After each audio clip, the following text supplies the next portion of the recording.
Whoa, I did not see that coming. He's struggling to get onto the power.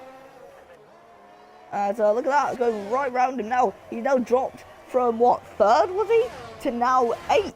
And Houston's now got past Mäkinen on the exit of turn 1.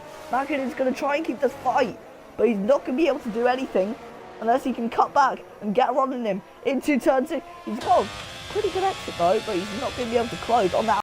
Welcome to LOC2, Tier 2 Monza, Imola even, don't know what I'm talking about. Anyway, Aran on pole, 7-10 singing qualifying, and we're away. And an even start for the front two. Jay Singh just about getting level with Aran, but he's not able to inch ahead. Heading into the first corner, look at that. That's a fast starting Ollie Beckett into the first turn. As over the gravel goes Max Clark here in Tamburello, and wide goes Aran, and here comes Obeck down the inside on those soft tyres, making an absolute shooting start from 3rd up to 2nd now. And Aran goes wide again, and off wide as well goes Ghost Soldiers, nearly taking pole. Now he's off the track in Villeneuve. But look at that, all over the back there's the AlphaTauri down the inside. He's not going to make the move done there. But going wide again is Aran. He's going so wide out of these corners, and all over the back now is Beckett, and just behind him Singh, way to the wings as round goes Beckett. Beckett tags his way round at Aqua Minerale. That's a horrible situation for him. And I think Clark is under pressure here. He's just got round, so I think he's under pressure from Ghost Soldiers in the AlphaTauri, but Singh luckily getting 2nd back from that fast starting Obeck, who had a disastrous spin. Now he's got to watch out for Looker behind him on those mediums. As here we go on lap 5 then. Looker's got past Singh, and Singh gets a penalty for track limits. That's really going to hurt his race. But Looker's got past Singh, but Singh's going to have the DRS down the main straight on that number 3 Ferrari car. As look at this is Exact Max having a look here to try and go for the move on Obeck, and Becky's gone all the way off into the gravel. Said a little hello to the people in the Imola town, and he's gone back onto the track. Here comes Singh then. Is he finally going to get past Looker then? Here he goes, he's going to get the DRS, and he's going to put on the ERS heading down into Tamburello. What's he going to do? He's gone to the inside of the little kink, and he is ahead. Now here's Singh heading into Toza, ahead of Looker. He's really starting to push this car to what all it can do, and he's nearly spun it at Toza.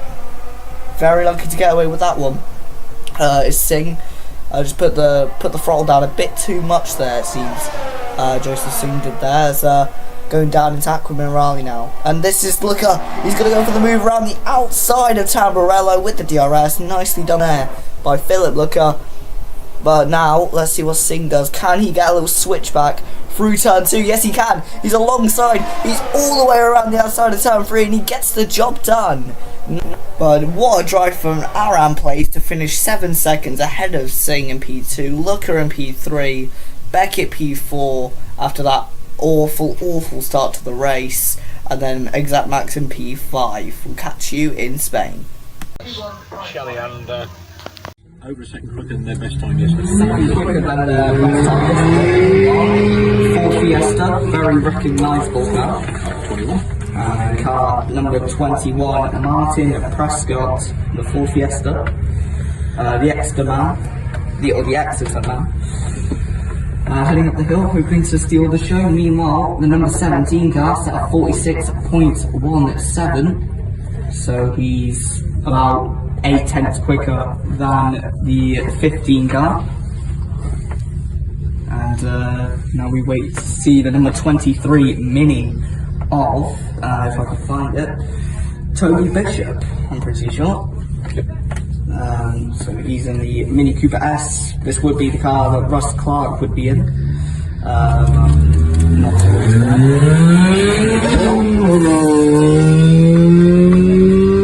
very loud by the Sidmouth man. Toby Bishop, number 23, going up just before the Audi TT with Ivan in the number 30 Mazda NX5 with 17,099 cc. These Minster man heading up the hill. Let's see what he does. We have the number 27 setting a 45.54, the number 27 being the Audi S3. And the other Audi S3 goes way quicker, nearly 3 seconds quicker, 42.07 for the 28 Audi S3, and that's the last Audi S3 on this list, I'm pretty sure, for this batch. So, yeah, Harry Harris will wait for his time in the number 30, and then we have the 31 of, it's another Mazda MX-5, is it the MK2 with Chris Hamilton? Pretty sure, so let's see what he can pull off. He has one more CC than Harry Harris, so he has 18,000 CC, 1800 CC in this car, my bad.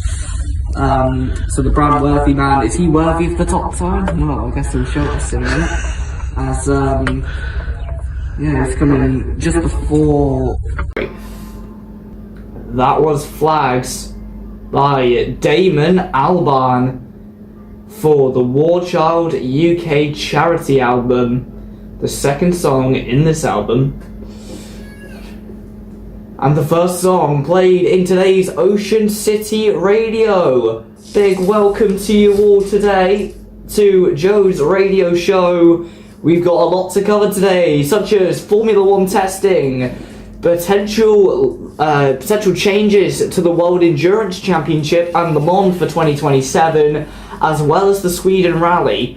But first thing I want to cover today is that tomorrow there is a new motorbike launch by the Ocean Triumph company, as this is taking place in Marsh Mills, the Marsh Mills shopping centre place, tomorrow, so Valentine's Day, from 10 a.m. and they are launching the new Bonneville 1200. As I'm quoting from the oceangroup.co.uk Triumph website about the Bonneville 1200 launch.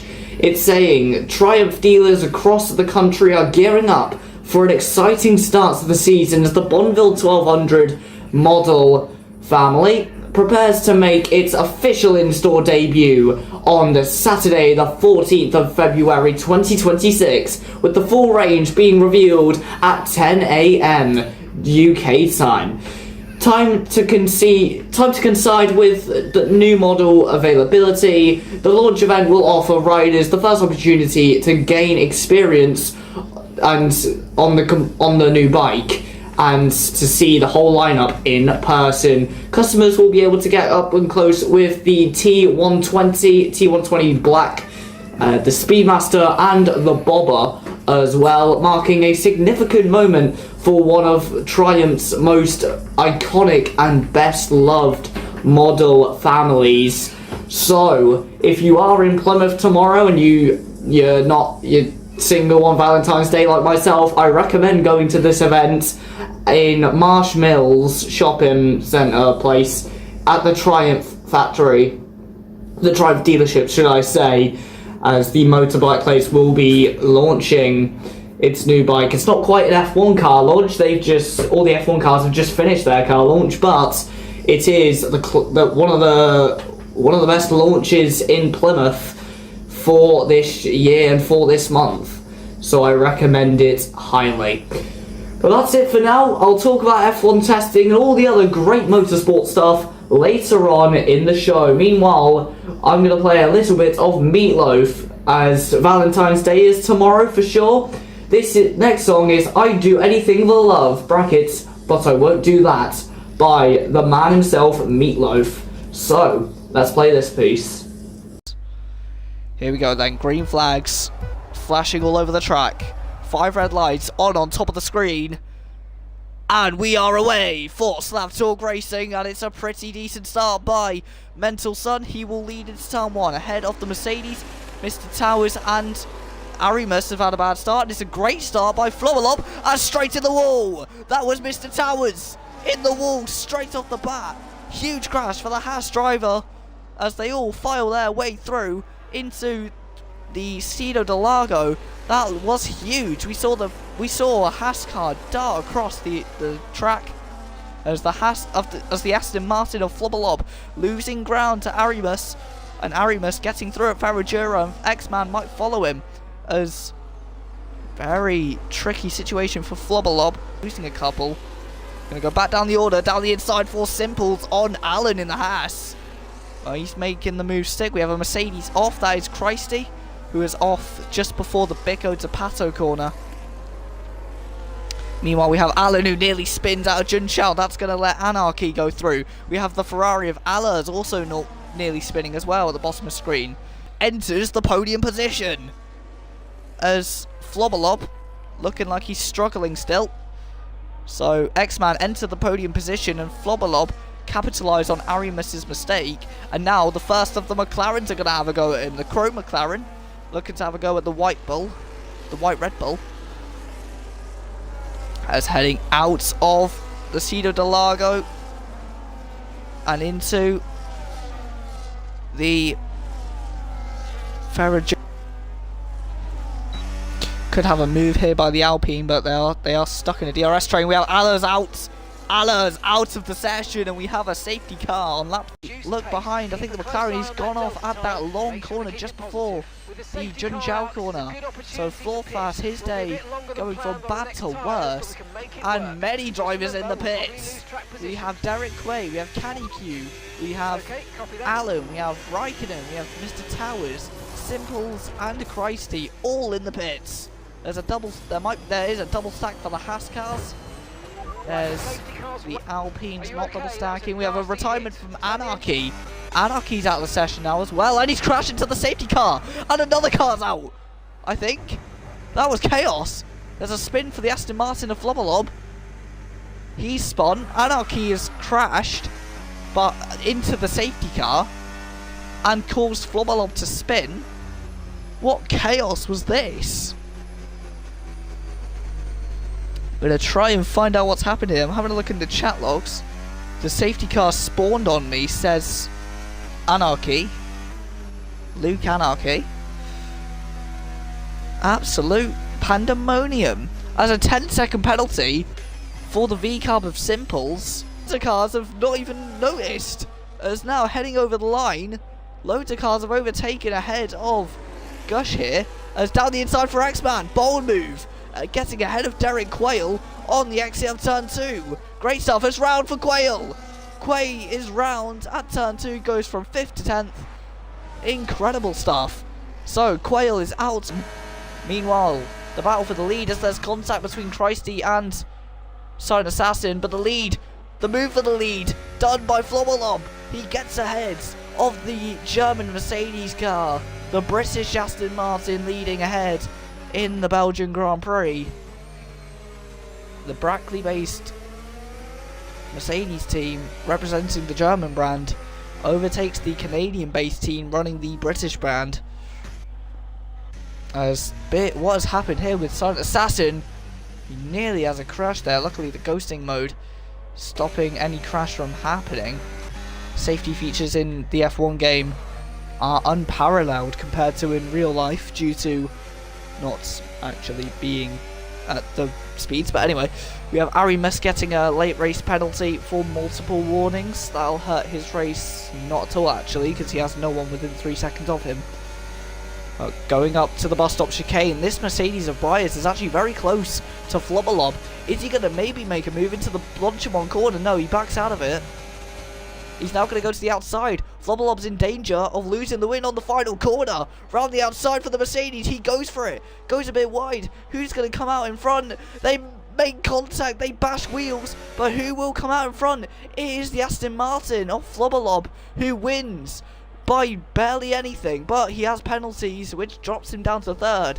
Brias wins ahead of Mental Sun. Then comes Flubberlob with the penalty. Then comes G Shifty ahead of Mr. And it's Brias trying to get ahead of Flubberlob on that occasion. Now it's Waits' turn to have a go on the inside of Flubberlob. He takes them both off the track. Mental Sun goes through. He takes the ticket to the lead with absolute glee. Flubberlob has lost the lead and not to Waits. Waits has lost 4 positions from that move. He went for the lead and he's now in 5th. That move has cost him dearly. He could, if he was looking behind, he'd see that V-card just getting closer and closer and closer. He's now 1.1 seconds, ever closing on the final lap of this race. Who will come out on top? We have the Williams in front of Allen, who's up to being lapped, and that could give DRS to Flobalog, hasn't it? No, it hasn't. It hasn't given DRS to Mental Sun as well, so he's kept the gap to Mental Sun. Meanwhile, Raikkonen, just looking at that battle, it doesn't look like he's going to get ahead of an Olds anytime soon, so we're not going to cut to it until the very last moment of the race. But heading out of turn 5 into turn 6, Lobalob, what a strategy and what a performance he's done today. And I don't want to jinx anything in case he goes off, but it looks like he has it under control. The Aston Martin on the one-stop strategy by 0.4 of a second clinches the win. That checkered flag couldn't have come sooner for Flobalob, as that must have been heart in mouth. One more lap and I reckon Mental Sun could have taken the win of this race. But Flobalob, third time lucky, takes his first win in Slav. And for the Italian Grand Prix, it's away! And it's a decent start by Flobalob. Mental Sun might have had the jump, and he has. Mental Sun's got the jump on Flobalob. He'll have a roll on him heading into turn 1. As there's a bit of contact there between the leaders. The Ferrari and the McLaren are side by side as well. G Shifty, Graham Shifty down the inside. Mental Sun down the inside at Curva Grande. Side by side at over 180 miles an hour towards the Rossia chicane. Downshifting, who can break the latest? Who can keep the most momentum? They're still side by side on the exit of the Rossia, but it's Flobalob ahead, and it's G Shifty who has snuck through on the outside to take second lap. Incredible start by G Shifty. As meanwhile we have one of the Alpines making a move on the Mercedes and spinning, and there's a pile up as cars are everywhere. There's Arimus has got hit in that, as nearly 3 wide further back, but the Alpine of who was it, Alex M, having contact and spinning in front of the pack. Arimus runs into him and breaks his front wing. Meanwhile Alex M and Henk, should I say, both struggling as well. It's drama for the Alpine team and the Red Bull team for 6th place, as G Shifty and Mental Sun swap places again. I didn't see that coming. Mental Sun gets passed by G Shifty again, and now they're side by side on the exit of Ascari. Meanwhile, Bernolds in the Aston Martin has just got ahead of Mag Thatcher, but we're going to keep watching this battle as rounds Parabolica has contact with the Ferrari and the V-Carb. The Mercedes now going to go through. Through goes Bryus in all of this. To the inside of the Ferrari. They're 3 wide heading into turn 1. 4 wide into turn 1. Who's going to be the first one to break? First one to break pays for the meal. And it's Mental Sun to the outside who keeps it in front. Luco Siux up into 3rd. G Shifty has gone from 2nd to 4th, which is where he qualified. And Bryus is now all over the back of... in front of the drivers. And we're away for Slab Talk Racing at Silverstone, and it's a decent start by Mental Sun, who is fighting with Flobalob round turn 1 and 2, but Flobalob round the outside of Farm Corner, now down the inside of Village Corner, takes the lead momentarily, but he loses it, and a bit of contact between him and Mental Sun has nearly cost him. Meanwhile, the Alpine of Demonic Assassin side by side with the Williams of Formula Fiend, as Fiend now gets up into the podium places ahead of the Alpine. Meanwhile, we have Arimus battling with Bryus, who has made a very Haskars. That's Psycho Leds going wide, and that's going to give an opportunity to Anarchy heading through Maggot to Beckett. Meanwhile, Silent Assassin is ahead of Bernolds, who he nearly spins, he saves it, but in doing so, he loses it out to Arimus. But Arimus now side by side with Mr. Towers. Can Mr. Towers get back? No, he can't. Drama there. I was waiting for something to happen, and of course it did. Mental Sun, though. He's been the man who has won many races in this championship. He is the definition of domination in this league. Mental Sun you have won the British Grand Prix for Slap Talk Racing League. Nicely done. Meanwhile, who will take second? Formula Feen ahead of Luco Siux. Siux getting out of the final corners now. And it looks like he's going to end up behind Floblob with that penalty. That is such a shame. But Formula Feen, nice job from you today. You are P2 ahead of Floblob. Then comes Luco Siux in the Ferrari. Demonic Assassin, after reliability issues, fights back to finish P5 ahead of championship contender Bryce, who has given up a couple points to his rivals. He needs a bit of redemption in the next race. Then comes Arimus, who did get ahead of Mr. Towers and gets up into P6 ahead of Bryce because of Bryce's penalty. Incredible. Meanwhile, G Shifty now is the first McLaren over the line to get up into P9 ahead of Bernard, who is behind K9 Cube now. Then comes Anarchy, who gets ahead of Bernard as well on penalties. Derek Way comes home behind Bernard in 14th. Then comes Mr. Raikkonen in the Williams. Then comes Psycho Legs, who will lead home the V-Carb of Joey CB. What a race here in the British Grand Prix for Slap Talk Racing League. It's been a pleasure to commentate on, I must say so myself. I hope I haven't lost any footage from that race. If I have, then I apologise in advance. But so, Slap Talk Racing League are about to have their Bahrain Grand Prix tonight, so I thought it would be good to look back at some of the most fun Bahrain moments from sim racing that I've seen. Firstly, Techno's Tom Daly impression. So, it's Green Army F1, we've just come off the back of a safety car, and Techno gives his controller, he gives control to his brother. And his brother does this. Turn 1, Kian got a good lead, and as you can see, Techno tried to be opportunistic, sending multiple cars off wide.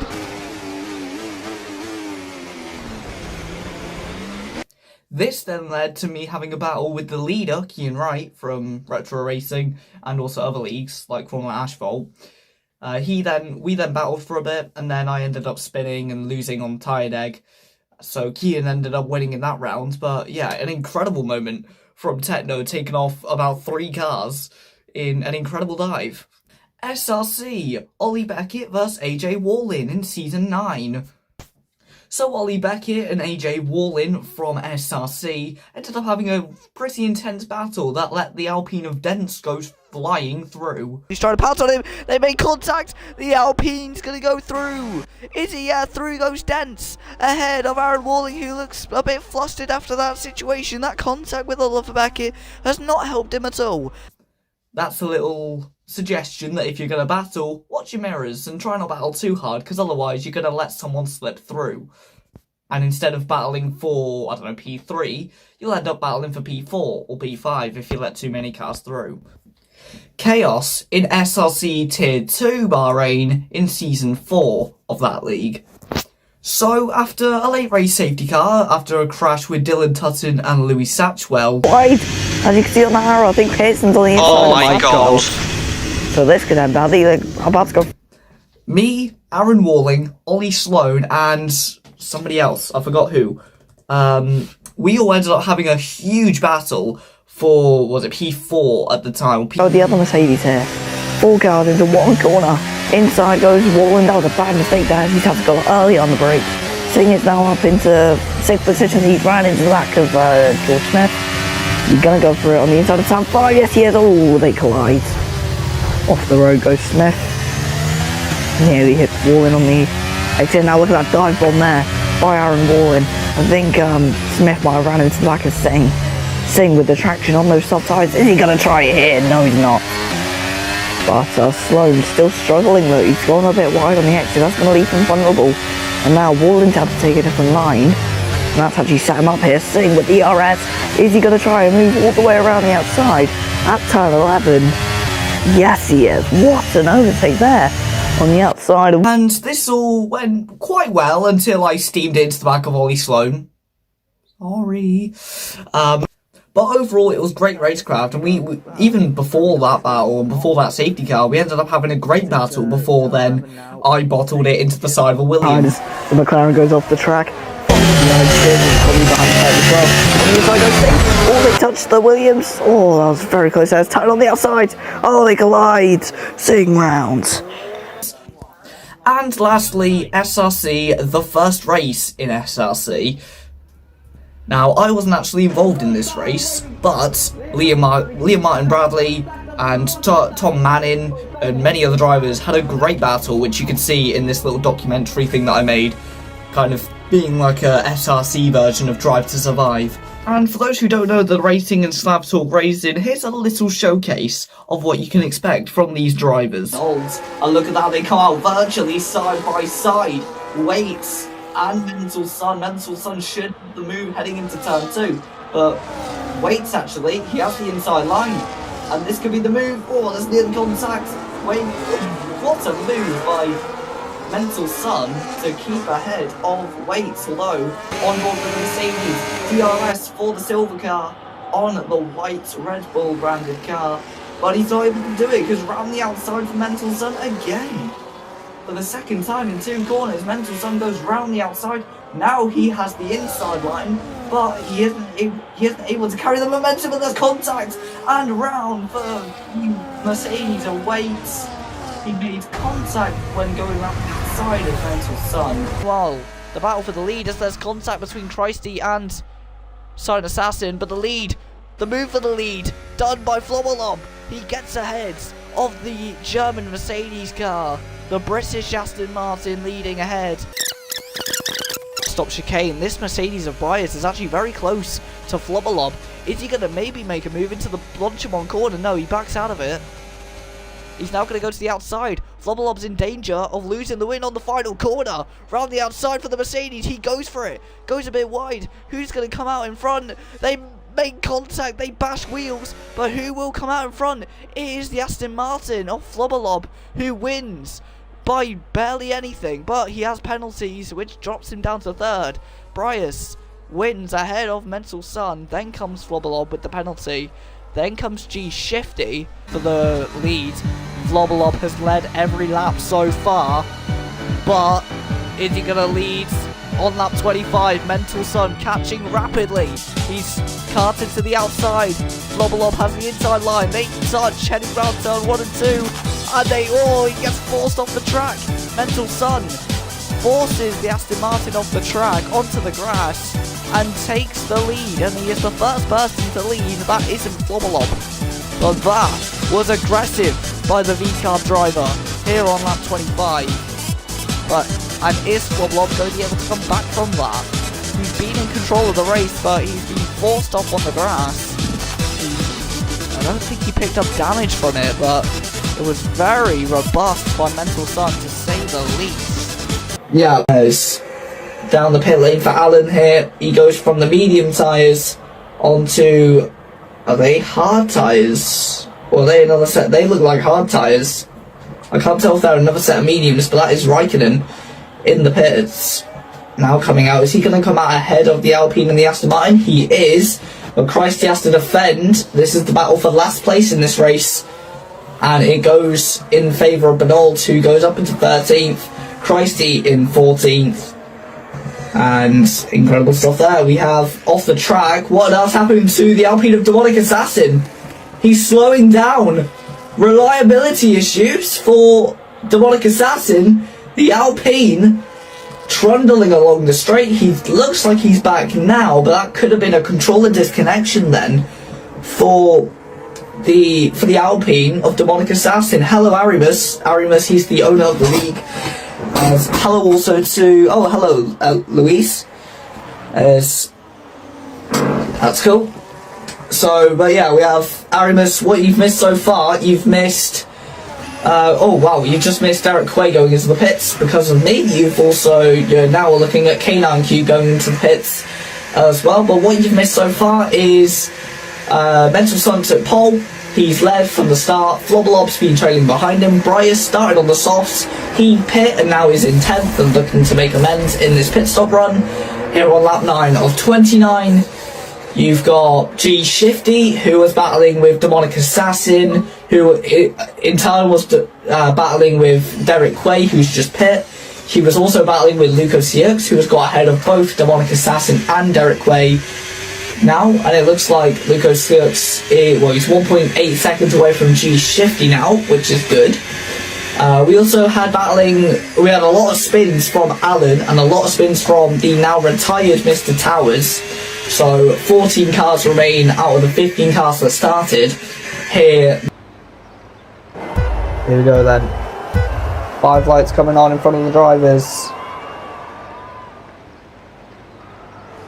And for the Spanish Grand Prix, it's away, and Formula Fiend gets away very well indeed. He's right up alongside Flobberlob and takes the lead. Heading into turn 1, known as Elf Corner, Formula Fiend in the lead, but the ghosting system in the game is having its moment with the leaders, and now they're side by side. Mental Sun and Formula Fiend side by side for the lead. Who will come out on top? It looks to be Formula Fiend on the outside of the 4th corner, is wide for one of the cars. That looked like Razvan, who's gone off in the background. As meanwhile, still side by side for the lead, on board with Mental Sun momentarily, as he's now going to go around the outside of Formula Fiend. Is he going to make it stick? Yes, he does. Incredible move by Mental Sun. He takes the lead. It took 8 corners to do so, but we're away for Slaptalk Racing. Will a champion be crowned today? Let's have a look then. As to the inside for Flobberlob, he takes the lead early. He wants to keep his championship hopes alive, and he is showing that. As there's a couple cars wide in the background, as there's a spin, that Aston, oh my lord, there's cars everywhere. As there's an Aston Martin of Bernard, there's Psycho Let's in the Silent Assassin in the Red Bull, and K9 Cube in the Sauber. 4 cars off in the first few meters of the Grand Prix. Meanwhile, we have Luco Cx losing a lot of places in that as well, as out of the section for Demonic Assassin. The Alpine's in the wall at Summerland Corner. That is such a shame for him. So let's see what happened at the start then. In the back of the pack, round the outside for Bernolds, and he just gets clipped, and that sends a chain reaction through the field. The rest down the straight. Let's have a look at the battle though between G Shifty and Arimus. Arimus, the Lithuanian, glides by Graham Shifty, and Shifty now has to shift down a position and get used to the dirty airs. To the inside for Bernolds, who gets ahead of the championship leader. Bernolds helping his teammate out, gets Mental Sun out of the points. At this rate, the championship would not be decided, and it would have been down to Bernolds. As, contact between Silent Assassin and Psycho Leds. Very close between the pair of them, as heading under the balconies on the exit of turn 8, down Lakeside Drive. Who will come out on top in the battle for the podium? Round the outside for Flobberlob. It could be a good move, and it is a good move. He makes it stick, but it won't be enough for him to claim the championship away from Mental Sun, who gets penalties. That's important as well. But Mike Talent, who comes in and shows that he has the talent in Slaptalk Racing. Let's see what happens then in the midfield, but out of the last corner, Mike Talent is victorious in Melbourne. He goes over the line and takes Mercedes to their first win in Slaptalk Racing. That isn't from Bryce. Then comes Wagsy, then comes Flobberlob. And we look at everyone else going over the line, and Mental Sun is your champion for Slaptalk Racing in this season. Incredible. What a race by Mental Sun. Commiserations to Aston Martin, for Bernald and Flobberlob for losing the championship. But the V-Carb, the white branded V-Carb of Mental Sun, the man who has been at the front of the pack more than anyone else this season, a deserved champion, and after an absolutely, it felt like a lottery to win this race. But Mike Talon's in the Mercedes, showing that he is a potential champion of the future in Slaptalk Racing. And There he is on the podium, celebrating, filming the moment. The Jamaican makes it happen on debut. That is incredible. We're going to have 2 national anthems to end this race. One for the winner and one for the newly crowned champion, who isn't on the podium sadly, but is a deserved champion. Mental son, congratulations. Well, thank you ever so much for watching.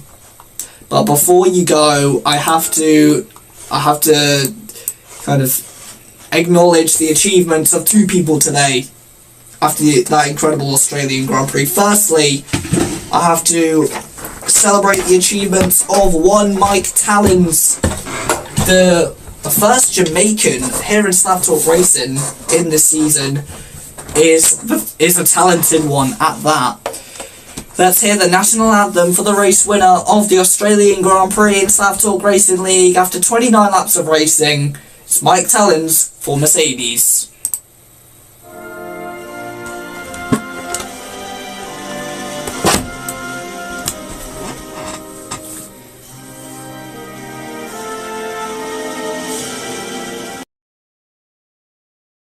Ladies and gentlemen, I would love to welcome you all to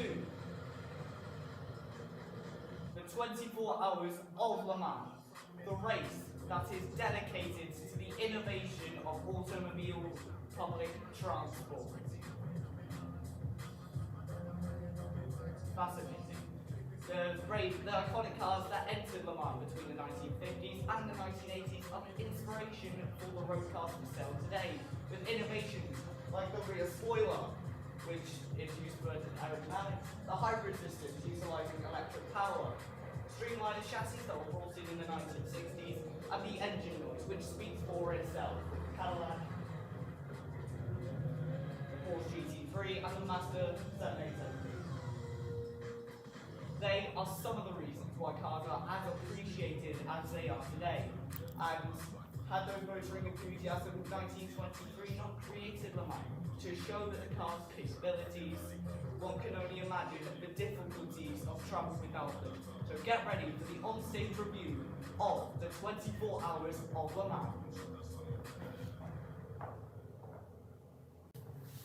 Hello, welcome to your pre-race interviews for the 93rd running of the 24 Hours of Le Mans, round 4 of the FIA World Endurance Championship. We have some huge names joining us today, such as Italian driver, the 51 Ferrari, Antonio Giovinazzi, who is already a winner of the Le Mans 24 Hour in 2023. Talk us through that, Gio. We put all together. The reliability was also good. That was only our, let's say, issue before the race. But we did it, and after 50 years, Ferrari was back on top of the podium. So we need to be really proud. Thanks, Gio. Next up, we're talking to a Formula E World Champion and another Formula winner of Le Mans, Sebastian Buemi. Can you get Toyota's 5th win at Le Mans?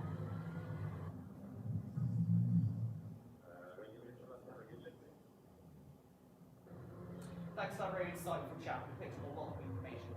Next up, we got a 2009 Formula One World Champion joining us, Jenson Button, who is the driver of the 38 Cadillac car. But Jenson, why choose the slower Cadillac Jota car over a team like Porsche or BMW? You know, the family atmosphere. They're not a manufacturer. They've been there for so long. Manufacturers come and go, whereas teams don't. So yes, it's that family atmosphere. They're very serious, but like me, what's the point of doing it unless you're having fun?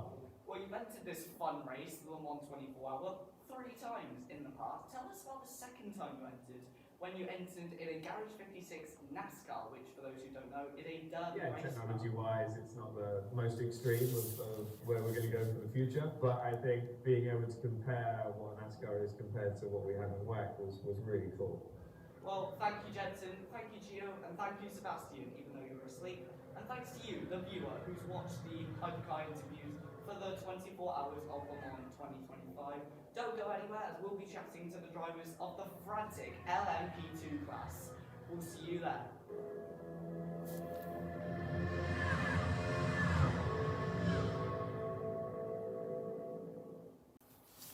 LMGT3 is the class that is the most recognisable to you lot in the audience, but it's also the one that some of you may potentially own a piece of, as the cars in this class are developed versions of the road cars available for public sale. Let's break down the acronym, LMGT3. LM simply stands for Le Mans. As the car that's been asked into question, this label proves that the car has been entered into the greatest motor race of the calendar year. Next up, GT, an acronym label used for many car acronyms, GTR, GT4, GTS, GT3. In all of those, it stands for Grand Touring, as in cars that are used for touring around public areas while costing well over £1,000 to buy and own for the public member themselves. And the 3 stands for, out of all GT cars ever made, they are the 3rd best and most equipped. So they're the fastest round the lap, and they're the 3rd best in terms of equipment on the vehicle, sat-navs, the lot. There are 9 manufacturers for the 2025 version of this race, with 2 cars each, making 18 of the entries in the 2025 24 hours of Le Mans. That's quite frantic and crazy, I must say so myself. With manufacturers like Ford, Aston Martin, the reigning champions Porsche, TS Sport have Ben Keating, a very predominant figure in American GT racing, and a 9-time motorbicycle champion in the BMW 46 car, Valentino Rossi. So there are big names in this category. Although it's not the fastest category, it's still just as frantic as LMP2 and the hypercar class. That's all we have time for LMGT3, but stick around for the story of 1991, where the Mazda 787B conquered Le Mans with a rotary engine. So, I'm going to talk to you about the Pirates vs Gladiators until I find Ben Barker. So, what do we have in store for today then? Well, we have a lot. With Tobias Thompson sadly having that crash last night. I did put a bit of a damper on today, but we raced we raced to wish him a speedy recovery after his crash in Heat 1 of the first heat of the BSN South season. Meanwhile, here today, around 22 hours later, we're ready to go again. So yeah, it should be some good heats, I must say so myself. Obviously, you have the obvious Danny King and Danny King and Scott Nichols. They're going to be ones to watch, along with Ben Barker, who I reckon, as long as he puts his head down, he should be a force to be reckoned with as well. Speaking of, I can't find him. I think I know where to find him though. But it should be good stuff. So, who do I think is going to come out on top, or who am I going to be watching for to put on the best show? If I'm honest, even before the crash, I was looking at Tobias Thompson, but sadly he can't, so that's a shame. But instead, we have Ben Barker, who, as long as he's battling with someone, it's always going to be a good show with that. I think, obviously, the 5-1 with Danny King and Scott Nichols, they're obviously going to be ones to watch. Yeah, it'll be interesting to see how aggressive they go at the moment. After the whole stuff from last night, we'll see if tensions are high or not. Just here in the pit lane again. Just filming around, but I haven't found Ben Barker. Oh wait, I found him. There we go. I have found Ben Barker. Cheers. It nearly is. Slowing up again on the apex. As we look from the behind of. I think there's just been a change of position here. There is Timon and Lewis. Lewis has a broken front wing, but he's going to go down the inside. It's very, well, there was optimism there, but it didn't really turn out to anything. As meanwhile, there's a yellow flag for that down at Sector 1. But here at Sector 3, there's 2 battles here. One for the podium, one for the win. For P5. So, yeah, so Devon's getting 4th and 5th. The Red Bull has spun and the Ferrari spun. The leader's spinning What has happened here? The Villeneuve chicane, for the 54th time, has caught out the first two drivers that have entered it. Not too sure what happened there. It looks like they started to do their donuts early there or something. I'm not too sure. But the Red Bull having a bit of a rotation there. The Ferrari having a bit of a frenzy slide for whatever reason. Timonen hasn't had the same thing happen to him. Don't know about Missile. I don't know if he's going to end up spinning at the Villeneuve chicane. Mistakes, absolutely just walking in, bursting into the scene here. With 9 laps to go. Keep it on the road, lads. Holy moly. It's heading out of the Ravazza and into the pits for the Red Bull. What happens to the Ferrari? He stays out. Now, why is the Red Bull pitting? What's the Red Bull pitting for? A little clunk on the wall there. Soft tyres for the Red Bull. He's going for the fastest lap. And Max it, looking like he's going to take a podium for Sauber, which is something that only Nico Hulkenberg has done so far in this year. But yeah, what a race it's been so far. As Bios, Max, and Rare all go through. FedEx is also catching up in this. So this threesome has turned into a quadrio here as they head through the Sebring ice curve. And now round turn 10. And it's wide for the BMW Sauber. That's going to leave FedEx to maybe have a move down the straight on the BMW. The Red Bull's going for it again. Round the outside, nearly contact. They just about get through fine. The Ferrari not able to make a move stick. Rare though, is he able to make a roll to the lead on MBUs? There's FedEx on the inside. FedEx on the inside is going to make the move stick. Ooh. He's forcing Max wide. What on earth is happening to Rare? Shaking over the curve. That looks really weird. As heading into turn 4, Rare doing something rare on the exit turn 3. Now he's going to make a roll for the lead. But he makes it stick and Bios and Max collides. Oh, that is such a shame. Max, who was challenging for a P2 slot, now round at turn 4 with front wing damage. Bios caught out in that as well with front wing damage. FedEx back up into P2, and Rare, after whatever the heaven he was doing on that sausage curb, is now up into first.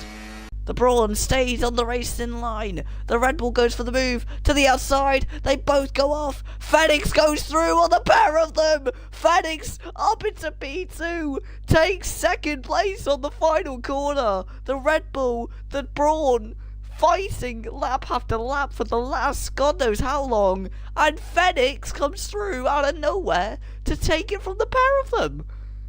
And now Paul Scholes giving a scolding to James, but gets a scold of his own with the penalty. Then comes James, or no, then comes FedEx. Ferris wheel lighting up. We see Joe having a bit of lights, but not a lot of lights, as down into the next corner. Joe's to the outside. Is he making the move stick? Just about. It's going deep. There's DXR. He's struggling under braking. Meanwhile, as we see the Ferris wheel going round, we see Joe looking to go rounds. Maybe on the inside or the outside of Lewis. He's looking on the inside, but Lewis defends very aggressively there. As Joe looking to maybe go to the high side and nearly contact with Lewis. As Lewis move into the high side very late, but he looks like he'll get away with it. As it was just early enough for Joe to see. It's the 38 versus the... I can't tell what number that is, I'll find out soon. Oh, he's wide. Very wide. No, cutting. Not Burpin. Cutting over the Nova chicane. Looks like he got a penalty from it. He's 6/10 behind. The leader goes wide through the swimming pool chicane. That could lead to disaster, but luckily he's alright. He does. I'm not too sure how that's possible. And wow, another penalty there. Side by side for the McLaren and the Renault. What a move! And there's contact. The McLarens are out. The Ferrari of Kai is out. And there's an absolute pile-up again. 4 cars in the wall. Both McLaren. Absolute shocking for him. So James on the soft snow. What he's pulling away. James is out. James, the leader, causes a massive shunt. They all go off. It's absolute carnage. And they have... Oh my lord! There's a car upside down. Hey Jeff, it's upside down. Oh my lord. James. The leader crashes. This restart, we're green for the last time. 10-second penalty for GC straight off the bat. The man who didn't have any penalties before now does have one. And now Lewis on the inside. Big move by Lewis. The McLaren gets carted out wide and nearly hits the wall. Now they're 3 wide heading into Eau Rouge. The BMW, the Red Bull and the Jordan all going through Eau Rouge. Who's going to win out in it? Mike's getting stuck in there. GC there, having to keep an eye on himself. There's a battle for the lead brewing, but Devons keeps ahead of Cameron. That's 3 wide behind 1. Absolutely huge shot there for the Lotus. The BMW struggling there. Cameron Devons is off. Devons is out of the race. That's a huge shot at the Malmedy corner. Devons has led the entire race, and that's what the Lord. That's a huge shunt. There's a massive tactical shunt. 4 cars out on the final few laps. Absolute chaos. Cameron and Phoenix going for it.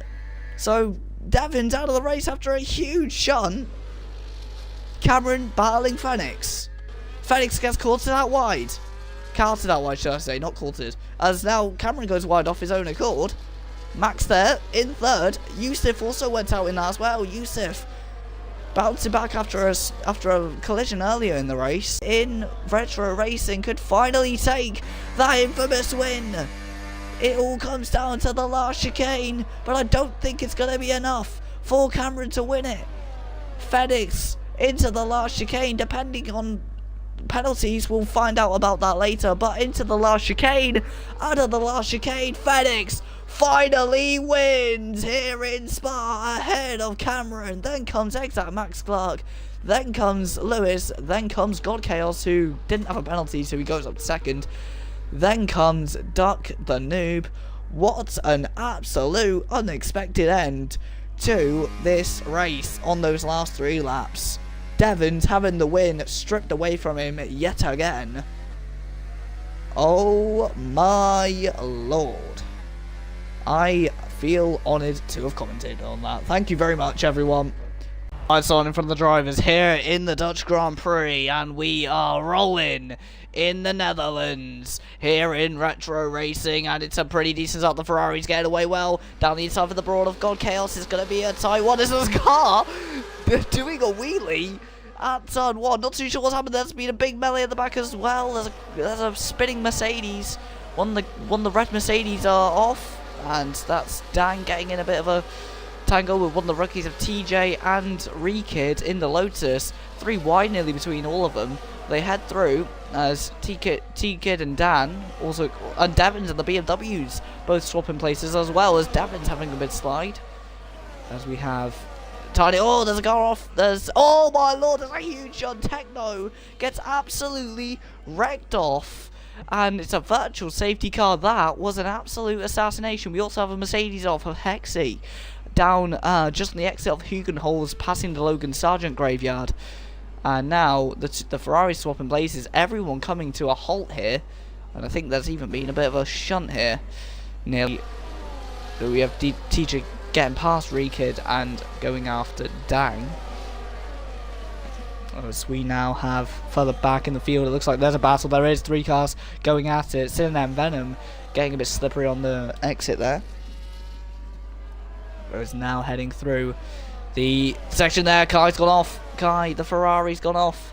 The Retro Le Mans Series champ is off. And now he's struggling with the rest of everyone else. Side by side between the leaders. And is that away for GC? GC, oh, that looked a bit naughty. It looked like he went on throttle then off throttle again, which is quite a dangerous thing to be doing. But heading into Star 1, 3 wide further back. What's going 4 wide? In Star 1, there's a big move. Dang has gone into Star 1. And dang, that was a dive bomb. Oh, lovely. Oh, there's chaos. There's cars at the wall. Dark Noob and Synonym Venom crash into the wall. Meanwhile, there's a side by side between TJ Plays and God Chaos. Did Rika just go off? Yeah, he did. Devons just went off. Devons in the wall after such a good start. He is off. And that's another virtual safety car after all that chaos. So that lasted. As Rekid and Dang nearly collide. We have Phoenix in the pit. No, Phoenix is round with TJ Plays at turn 1. What on earth is happening here in retro racing? I don't know. There must be something in the air in this league because, oh my lord.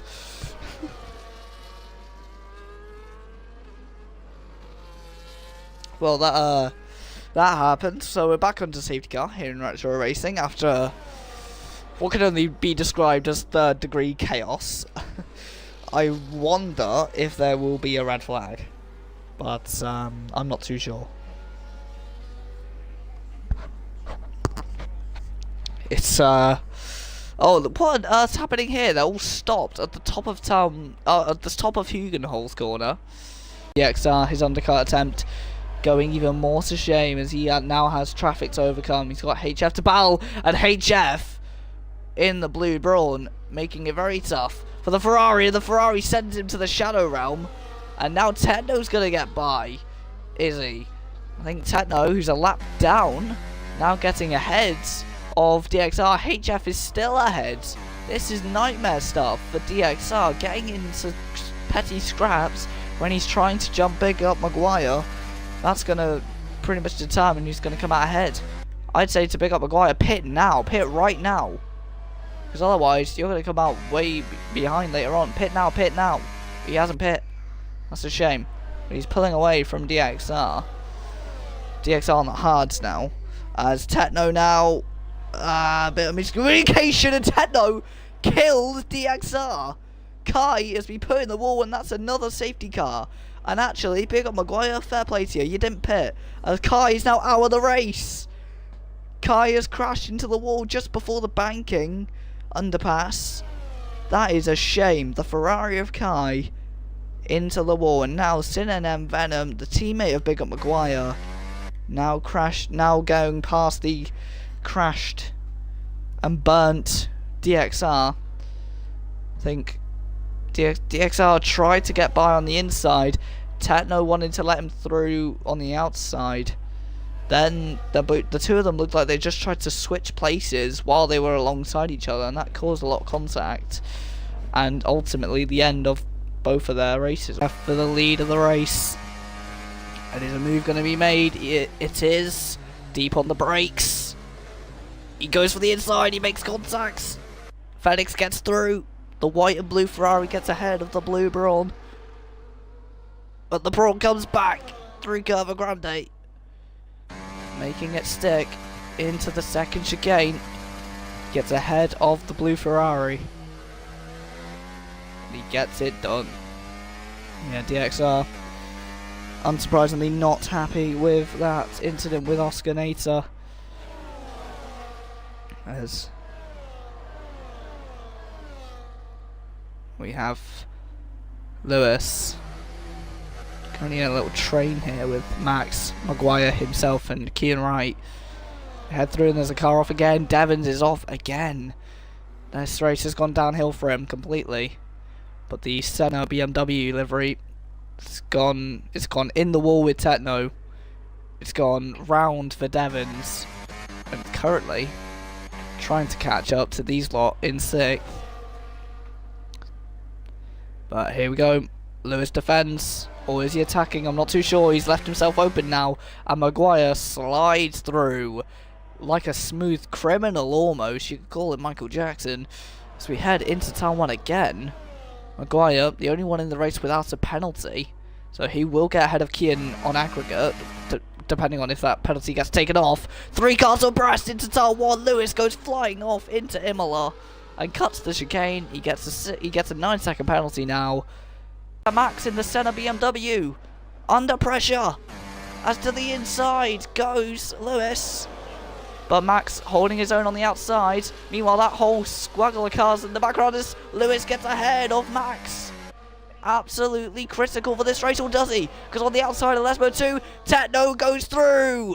Great, no, Davins goes through, should I say. Davins takes his teammate and takes the McLaren. Great stuff. As look at the swarm of bees heading into the Ascari chicane. as the BMWs of XM Max and Devons are side by side. Lewis gets sent to the Arco. The three BMWs are only separated by this Renault down the inside, and there's contact. The Renault off, and there's a massive pile up again. It seems to be an absolute it seems to be traditional here in retro racing to have a massive pile up, and it's happened again. This time it's Techno causing the carnage, as Kian right now on his debut up in P4, as Devons, or it might be his second race, I'm not too sure, I wasn't here for Canada, but Devons side by side with his teammate Max and gets ahead of the other BMW Sauber driver. As you can see, the BMW driver is sporting a Senna livery for today.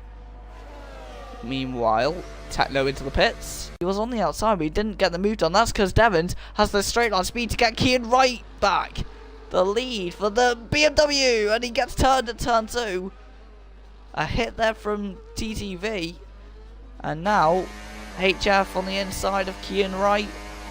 He makes the move now. Next one on the cards is Devons to the inside of the second chicane for the man on the mediums. HF locking up, getting the move done momentarily though, as three of them separated by just over half a second to the inside for second place between these two. The Renault gets ahead of the BMW, but for how much longer? It's off wide. Devons in the gravel. Kian romps away from him, and HF takes the lead and keeps it by a big margin.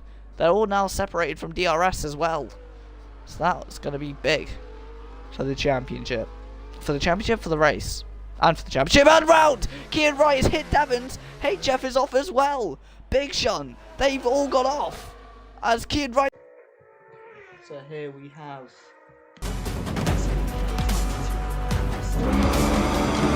and it's a pretty decent start with the number 1 bike. The number 62 just edging ahead though as they head into turn 1. They're like a swarm of bees heading through. As coming through turn 1 here, we have the number 1 bike just behind. I think that's the Ducati. And the 62, there's Chaos at the back. There's Big Shunt in the background. Let's hope they're all okay.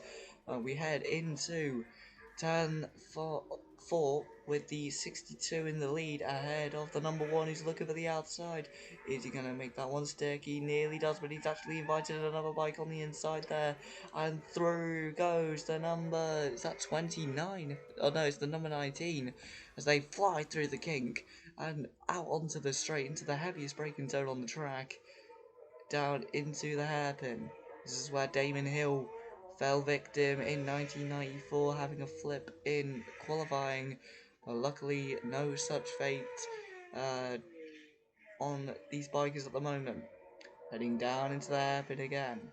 Another big, long train curve-like corner as the number 1 looking to get on the power nice and early there. The 95 in the background, the 62 on the outside looking to take back the lead from the 19, but the 19 holds it ahead of the 65. But then the number 1 on the outside as well. So the 65, who was leading at the start, is now going to drop to nearly 3rd by the end of lap 1 here at Estoril as we head round the last massive, long, spoon-like curve. And they head onto the straight. The number 1 behind the number 19, the number 62 behind them. And as they head down the straight to end lap 1, it's the number 19 who leads lap 1 here at Estoril. Heading into the Mulsanne corner, under braking for Joe, under braking for the Ferrari, into the side of Joe, contact there, but they head now onto the straight. It's a desperate move, but it doesn't pay off. The Ferrari thinking outside the box, but being cartering Joe to the outside of the corner, but it's not gone to any kind of success for him, and in fact it's actually taken him further back from Joe.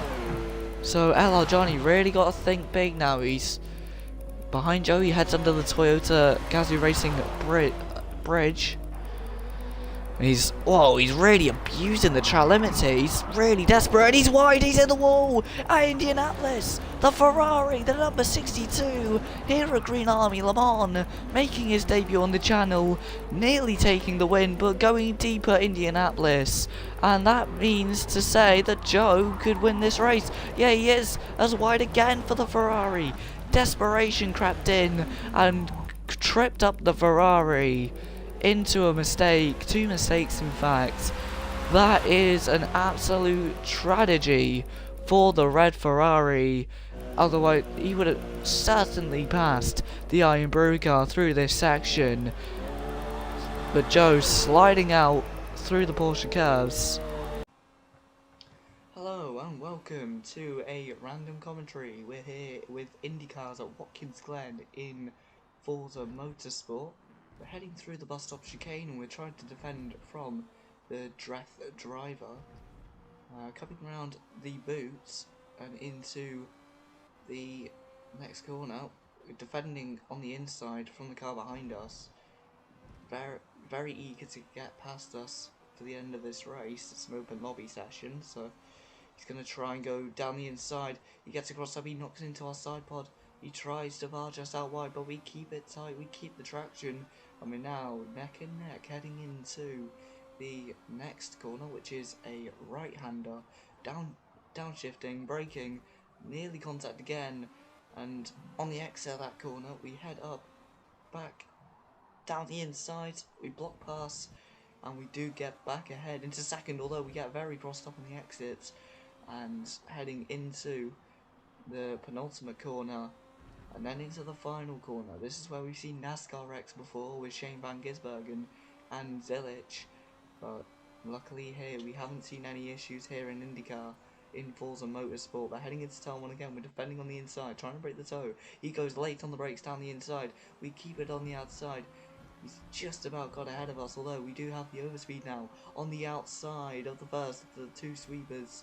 We make contact, we get back up ahead on the inside of the second sweeper, and now we head back down into the bus stop on the last lap here in Watkins Glen. Over one curb, over two curbs, over three, nearly over four, and I think he spun. He has.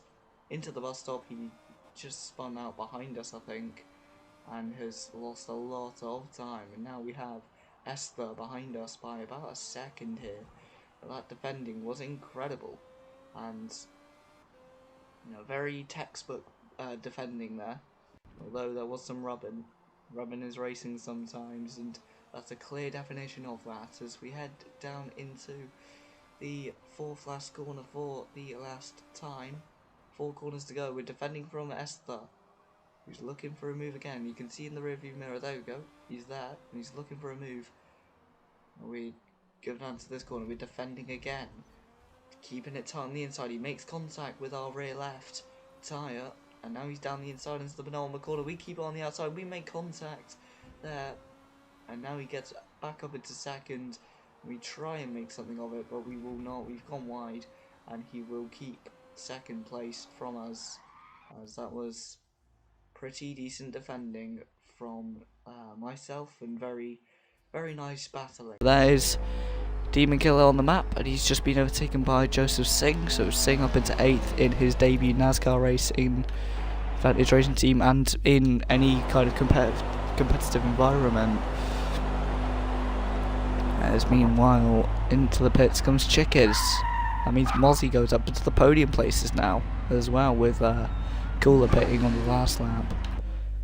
Let's see, there is Mozzie in the 29, his first ever Forza Motorsport race, the V1 Europe champion, the reigning V1 champion from the most recent V1 series.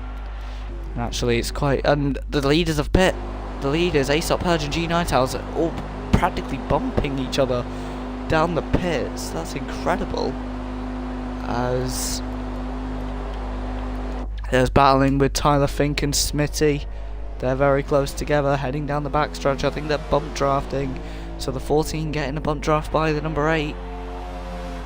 Is it going to loosen up the 14? No. On the high side goes Smitty. But we'll see where, on the mini-map, that's where Purge and 9 Towers are. The number 3 thing is the man in P3, G9 Towers. So we'll see as they come out the pits. They're currently at turn 1 already though. So I don't think Tyler Fink and Smitty are going to be able to catch up to these two, or if they are, it will be very tight. But the leaders are heading around turn 2. Oh, and in the wall there, in the wall for Tyler Fink. Smitty going to the outside to react to that. But yeah, they've come out way behind. As you can see, I don't know if you can see just under the leaderboard there, those are the leaders. Mozzie in the pits as well. So the man with the Asda logo on the back of his car, which is very comical. Asda, for those who don't know, is a British shop. British, what we call a supermarket. So it's kind of like equivalent to, it's like a green version of Walmart. For you Americans, the North American lovelies. Yeah, we have Fink and Smitty battling into turn 1. As Mozzie in the pits. So, is anything going to change in this little trio? It's been the same for laps on end now, but nothing able to be done by Night Owl unless he makes a late dive, which he's going to do! A big move by Night Owl, and he block passes, and he's made it stick. What a move by the Haas driver! Bold under braking, last of the latest of the breakers, and he catches Nanu Star right off guard, and Raza thinking, oh, do you know what, that's helped me out here. He could also go for a move on the Mercedes. What a move into the podium for the Haas driver. I am in awe of that move. That's the thing that Adam needed to do earlier on the inside of Ferragura for Nanu here on lap 33 to get ahead of Nanu. So Nanu's championship chances are out of the window unless Nanu can somehow gain 5 positions and get the fastest lap and take the win. That will be very unlikely. But down the inside for Nanu, is he going to make the move into the Pico de Bato? No, he's not. Atom Raza revving around the outside of him and keeping the place ahead of Nanu. Absolutely mental. Now Tomoz almost getting caught out by how early. Big move to the lead of the standings here as we head through Joe and Lewis side by side as Joe goes to the move on the inside. Lewis covers it. So Joe not able to make the move stick there, although he's going to go to the outside, use as much track as he can, which Lewis isn't doing. We head into the kink there.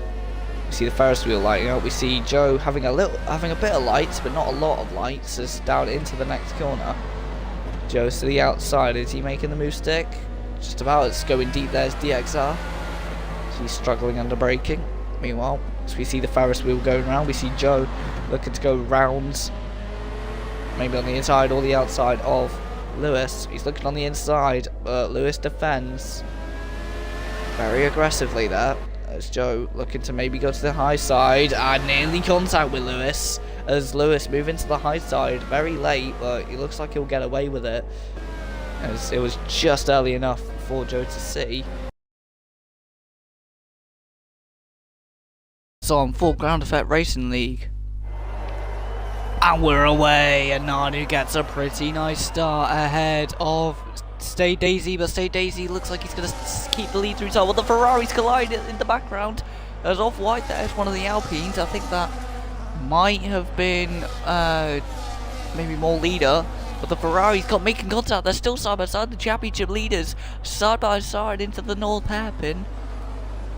And as they go on through the doorstep of Ferrari world, and there's chaos at the back with 3 wide in the background with the Mercedes and the Williams, and couldn't tell if that was maybe a Red Bull there as well, but the Ferraris are still side by side heading down the hill. We have the Haas on the inside of the Mercedes and Nanu. Nanu has a dream start. There's contact with Nanu though, and there's a nearly a traffic jam there through turn 6 and 7, but the Ferraris making contact, barging each other. Proper British touring car action on the first lap between the 2 Italian Scuderia cars, as Gamer Steph and All Leader are battling in the background. They'll try and cut to that. There we go. They're heading round side by side through Master Corner, and also side by side with the Mercedes of Kieran Nag and the better of the V-Carb drivers of has a titch at the moment. He's down the inside making contact. Kieran Nag has spun and off wide from All Leader, who's now going to let has a titch have a little snitch through, but he's not going to make the move stick, and there's contact in the background. The other V-Carb collides with the other Alpine of Suturek. That's not the best move, and there's Owen Bozzy getting wing damage.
car in front, 4.3 seconds. Green flag. Put it towards other events that I may or may not be doing next year. So yeah, very exciting. Anyway, here we go then. 1, 2, 3, 4, 5 lights on ahead of the drivers. The lights are gone. We're rolling here in Kota, and it's a beautiful start by Nanu, who's jumping cars left, right, and centre. The Haas down the inside. The McLaren takes a wide line but stays ahead. But as they go through turn 1, there's wide for one of the V-carbs. Get barged out. I think that's AJ Nolan getting hit by Kieran Nag as they head down turn 2. Not too many spinners I see heading through. As well, actually I say that, and Williams straight in the wall. That's cursed. Hit with a curse of wheel damage. Or suspension damage, and that takes him out of the race. 3 wide further behind, and I think that is a virtual safety car. Because that was a huge shunt for the Williams. Oh my lord, I hope he's okay, because that, if that was in real life, I reckon that would be a concussion. As there was a crash in MCL in Season 1, in that league's first ever race, in MCL in F2, with Lando, Max Clark, Ashley Curtis and Dottie all crashing out at that same bit that the Williams just went off at. They all received a heavy whack to the wall. So I can only imagine if the Williams is feeling similar. Anyway, we're back under green flags, and the V-carb of AJ Nolan has really got a massive bunch of an Armageddon of cars behind. 3 wide further back. That's Jammy getting involved in a scrap with Thomas and Lloyd. Jammy can't really afford to be in this kind of scrap. He needs to go after Atom, but at the moment he's pranging around. And look at that, the Aston nearly round. What else is happening in this bunch of cars? Lloyd goes through. I didn't even realise he entered the race. I think he joined after the sprint. But heading through, they're side by side with the Mercedes and the Aston Martin. We head through the penultimate corner as the V-carb looking to make a move. Meanwhile, the Haas behind the McLaren, there's Ron Lawn battling with Owen Bozzy. And Bozzy looking to go back ahead of Ron Lawn, looking to be the Boz who takes 12th place. But Ron Lawn looking to ride around the outside. There's nearly side-by-side contact with Kieran Nag and Tomos. Kieran Nag being nagged back into 11th place. As there's Raza and Atom, I think that was, nearly battling. And they're still very close to each other at the moment. We have Nanu. No, Kieran Nag, should I say. Kieran Nag and the Mercedes. But the Mercedes, the McLaren, should I say, is a 1-2 sandwich. It's a one last sandwich. As meanwhile, there's battling with Lloyd and the Aston Martin, who are both going down the hill here over the straight. The Lone Star Straight, heading into the 12th corner. There's also Lloyd losing not just to Lloyd, but also losing out to Kieran Nag, and he looks like he might even lose out to one of the Haas's behind as Alpha Heated looking ready to go for a massive dive here. He looked around the outside at the wiggle and the Red Bull down the inside. That's Owen Bozzy, the teammate of Lloyd, looking to go long round the outside of Alpha Heated, and as they all go round the Grand Plaza. A very pleasing move there by Owen Bozzy, but it didn't result in anything. But that means the AlphaTauri, the Toro Rosso, should I say, the V-carb, whatever name it is right on the back of the Red Bull. Meanwhile, we head back up front. Raza Gamer takes the lead. The man who's won the most races in D3 in this league has taken the lead ahead of State Daisy. Then comes Elite Bleeder, then comes GRL Atten, then comes Emon McCucken, then comes Nanu Star, then comes the Alpine of Mall Leader, then comes the man who's runner-up in the championship, Jamus, fighting the man in 4th place, GRL Atom, for the championship. The 2 Ferraris battling for the championship, but the man directly in between them, Nanu Star, in 6th, in the Mercedes, has also got a very good chance at leapfrogging both Ferraris if they mess up too much. Meanwhile, AJ Nolan and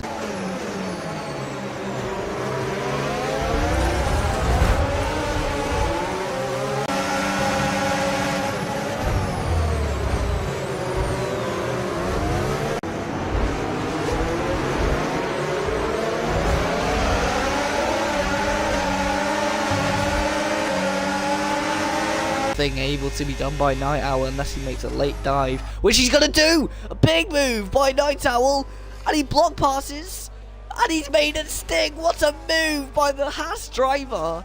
Bold under braking, last of the latest of the breakers, and he catches Nanu Star right off guard, and Raza thinking, oh, do you know what, that's helped me out here. He could also go for a move on the Mercedes.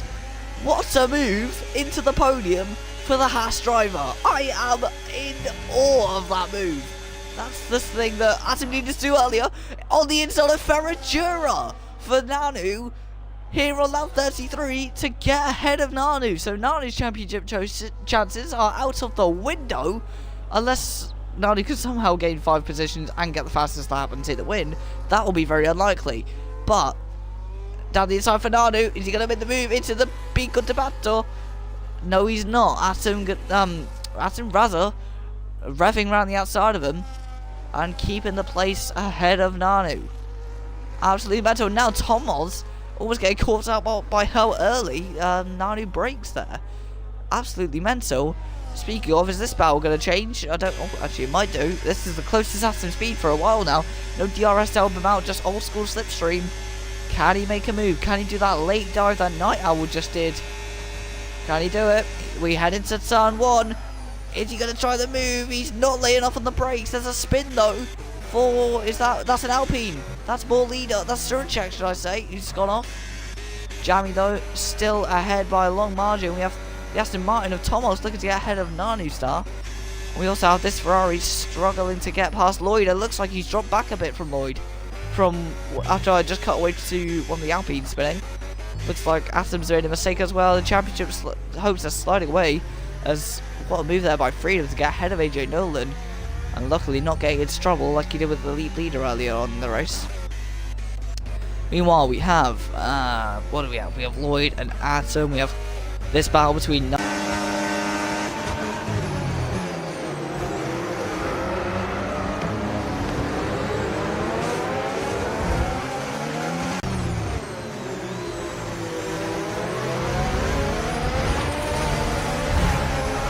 comes Raza Gamer, who razzes up to P15. Freedom 46 has retired from the session. One of the Mercedes has jumped up the order. It's Pat Pedder. Pat Pedder's got up the order. That's a great lap by him at 15.7, 2/10 off the pole time. And that is one of the Saubers coming over the line. That's Owen heading over the line up into P6. One of the Williams just behind him. Katurbo Chris has just got even faster with a 15.3. Nano's just gone way closer up into P2 with a 15.4. One of the Ferraris coming over the line. That is GRL Atom. He spun. Is that during his lap? I think it looks like it. GRL Atom's round. Jay Slin takes pole position by a hundredth, by a couple thousandths even. Let's get that gap on the interval. That looks absolutely hectic. The gap's leader is 13 thousandths of a second. That is 900 separating the pole time from third place. Incredible stuff here in D3 of this racing league. And that is the end of qualifying. Everyone's finished their lap, and we're just waiting on the last people to pit. Absolutely hectic qualifying here for the Ground Effect Racing League. Jay Slin with a last...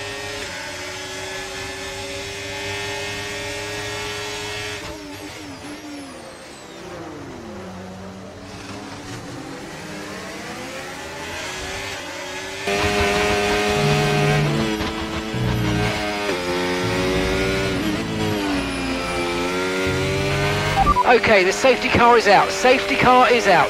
We need to form up at... heading through, they're side by side with the Mercedes and the Aston Martin. We head through the penultimate corner as the B-Cub looking to make a move. Meanwhile, the Haas behind the McLaren, there's Ron Lawn battling with Owen Bozzy. And Bozzy looking to go back ahead of Ron Lawn, looking to be the Boz who takes 12th place. But Ron Lawn looking to ride around the outside. There's nearly side-by-side contact with Kieran Nag and Tomos. Kieran Nag being nagged back into 11th place, as there's Raza and Atom, I think that was, nearly battling, and they're still very close to each other at the moment. We have Kieran Nag, should I say, Kieran Nag and the Mercedes. But the Mercedes, the McLaren, should I say, is a 1-2 sandwich was a one last sandwich.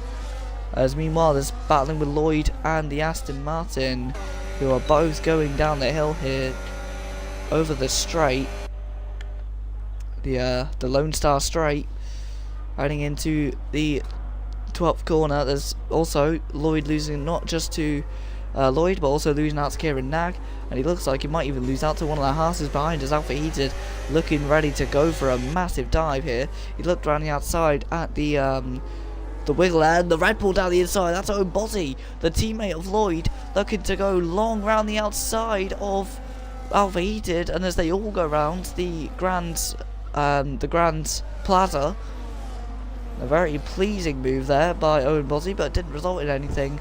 But that means the AlphaTauri, the Toro Rosso should I say, the V-Carb, whatever name it is right on the back of the Red Bull. Meanwhile, we head back up front. Raza Gamer takes the lead. The man who's won the most races in D3 in this league has taken the lead ahead of State Daisy. Then comes Elite Bleeder, then comes GRL Atten, then comes Emon McCuckin, then comes Nanu Star, then comes the Alpine of Mole Leader, then comes the man who's runner-up in the championship, Jamus, fighting the man in 4th place, GRL Atom, for the championship. The two Ferraris battling for the championship, but the man directly in between them, Nanu Star, in 6th in the Mercedes, has also got a very good chance at leapfrogging both Ferraris if they mess up too much. Meanwhile, AJ Nolan and the 2 Red Bulls, the 3 Red Bull branded cars, going through turn 11, the second of which has got a penalty. Owen Bozzy getting a penalty, and meanwhile, Raza Game has been penalised by State Daisy, and now State Daisy has taken the lead back from Raza Gamer. Good move there by the McLaren. Push hard on the inlap.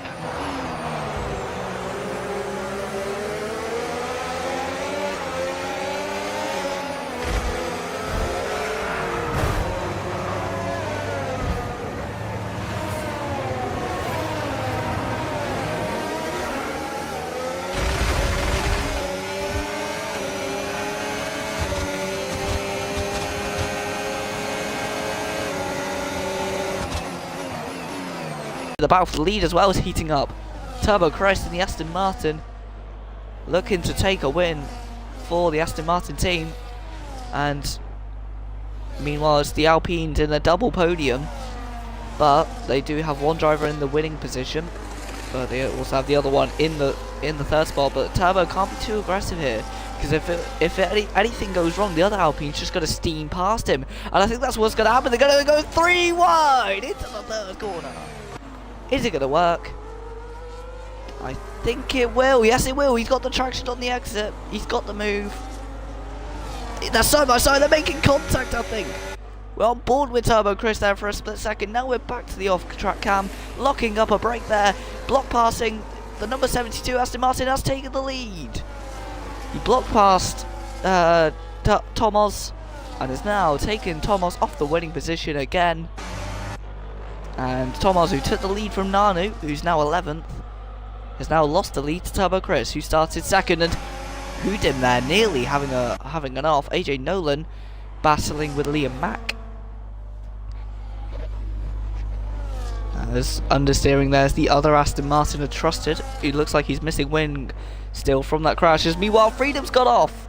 Freedom in the 46, Williams has spun out of the last corner. It's another spin out of that treacherous last corner for the Williams.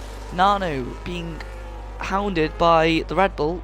Obviously Nanu drove the Red Bull in Australia to contend with Turbo Chris and Jay Slynn in Australia. As meanwhile, Tomos looking to make a move again. There's more contact with the Haas. There's a Haas making contact with the Ferrari there. He's now lost the position to Kieran Nagg, who's now going to get up into the next position. As round goes the Ferrari. That's Jammy. Critical for the championship. The Ferrari of Jammy is round. Owen Bozzy's DNF'd. Not too sure why. Oh, he's out. He's had a crash with someone. As you see him on the side of the road there, he's had a massive shunt with someone. Not too sure who it was. And while that was happening, Jammy had a spin out of turn 4. As meanwhile, I think, is that another Red Bull going off? It is! Both Red Bulls on the final lap have gone off. Incredible. Meanwhile, we cut to Turbo Chris, who wins the sprint race ahead of the 2 French pair of Alpines Then comes the championship leader Atom, who extends his lead in the championship after a disastrous spin for Jammy. Then comes Jay Slynn, the winner from Australia. Then comes Kieran Nag, and Freedom, after his spin, still makes it up into 7th due to all that chaos that happened on the final lap. That was something to behold. As meanwhile, over the line comes Trusted, the other Aston Martin, who takes 11th. So Turbo Chris, the best of the top 10. Trusted, the best Aston Martin in the bottom 10. Incredible. But Jack, the nightmare for the Red Bulls on the final lap. Both of them having crashes. Couldn't really keep up. It was them and the former Red Bull driver, Jammy. He drove a Red Bull in the Australian Grand Prix and in the Dutch Grand Prix, if I'm not mistaken.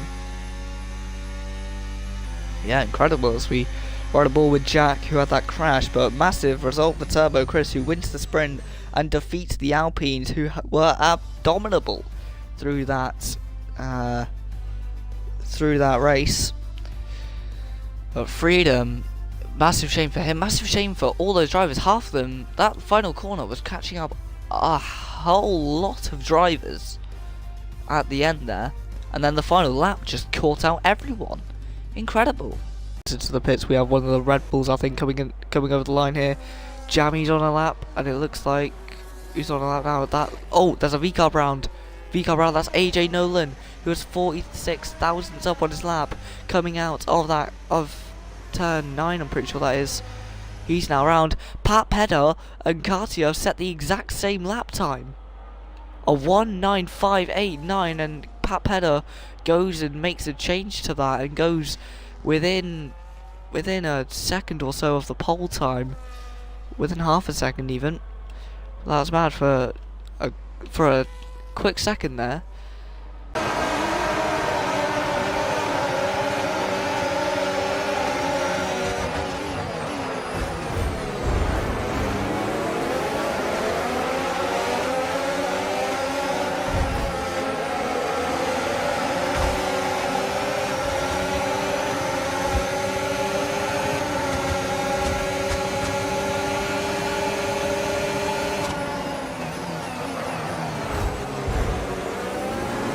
But out of the final corner comes Power Swan.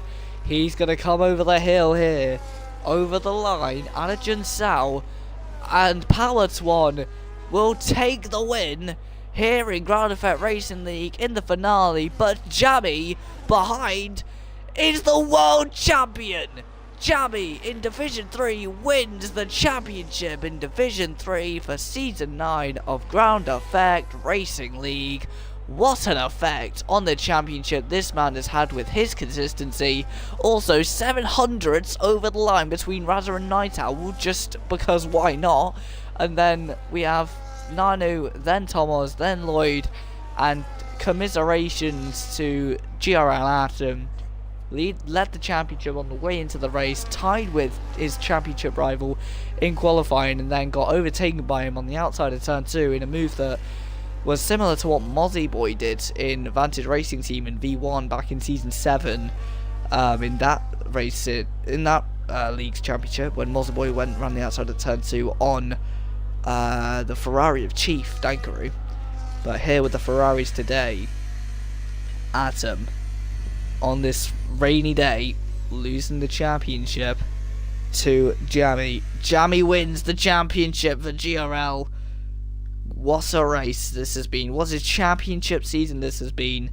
It's been an honour to commentate on it. And it's pretty much made my Mondays for the last few weeks. So thank you very much, D3. You are very entertaining to watch race. So yeah, congrats to Power Twan for what I believe is his first win in D3. And Jammy as well, taking the championship, obviously. Commiserations to Atom, but also very nice race by Jammy to take the championship. Wow, the consistency this guy's had as well this season is absolutely mental. I have to congratulate him for that. And yeah, also, again, great move by our cleanest driver, Night Owl, who is on the leaderboard with Power Twan, Thomas, and Liam Mack for the best honours in the race. What a race this has been. I'm going to invite people to Xbox Party for an interview. I can't invite Jamie, but I can invite Night Owl. So, yeah, I'm going to invite him now to a party. If not, I'm going to invite Gerald Atom to a party. I'm just going to invite lots of people to a party for an interview for this championship season on this thing's finale. But yeah, Nanu's not on Xbox. No one has joined the party. Oh, here we go. Night Owl, hello, you're on stream. I just need to make sure of one thing, that I can actually, my stream can actually hear you. So let me just check that before I start asking questions. There we go, right. Can I just ask you one very important question? How on earth were you able to pull that move off on Nanu? That was some of the best braking I've ever seen. I said in commentary afterwards, I reckon you could get a cow and ice to stop after seeing that braking performance. How did you do that? Just trusting myself to brake in time. Okay, very straight answer. Damn it, I was hoping for more detail. But, yeah. Just Kobe down the inside. Yeah. it was beautiful. It was majestic. It was, whew, chef's kiss. But yeah, so how was that race for you? Were there any moments that stood out to you apart from that move? Probably just the strategical bit on the first part, like just pitting early to hards and getting to the rain. Because everyone who started on medium, we all did the wrong strategy. Because the game said the weather was going to be between 30 minutes and between half an hour and 45 minutes, and it came. Then around when the race started, it said rain in 10 minutes. Like, we're fucked. We're starting on mediums. Yeah. Because we were expecting to go medium hard, then rain. But then rain obviously came a lot earlier than what it was said. But then it actually came up 20, so Jeff just fucking lied on the radio. So, what mark is it's called now? Same fucking thing. But, same AI bot. Same thing. Yeah, you're an OG, I love you. But yeah, commiserations as well, Atom. How's this championship season been for you? And also that safety car really didn't help you at all with the leap leader and Freedom colliding, causing a safety car and essentially ruining your strategy, putting you in 8th and struggling to get past Lloyd's. Just talk us through a little bit on what tonight's has had on you. Yeah, I mean, nothing really cost me from that. It was just a strategy mistake. I mean, the approximate weather thing on the game just said it will only rain at the end, and then it came down a lap 15. So I knew from there it was over. It was, yeah, it was over from there basically. Like, I think I had good pace. I think I could have, in the dry, could have certainly been top 3. But because it was only going to rain, it said at the end, I've put on a dry set, and it was more than 50% of the race was wet. So, I mean, couldn't do anything there. Then I was behind Lloyd, and he went back on the racing line and chopped my wing off just to top it all off. So, yeah. Oh, is that what happened in turn 2? I think I missed that because I saw one of the Alpine spins, so I had a look at that, and then I just saw you two go. Yeah, but I didn't see your front wing brake. I must have missed that. I was just.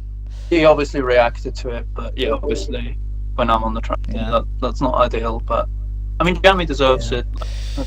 But yeah, I would have liked to at least see him at the end of the race. Yeah.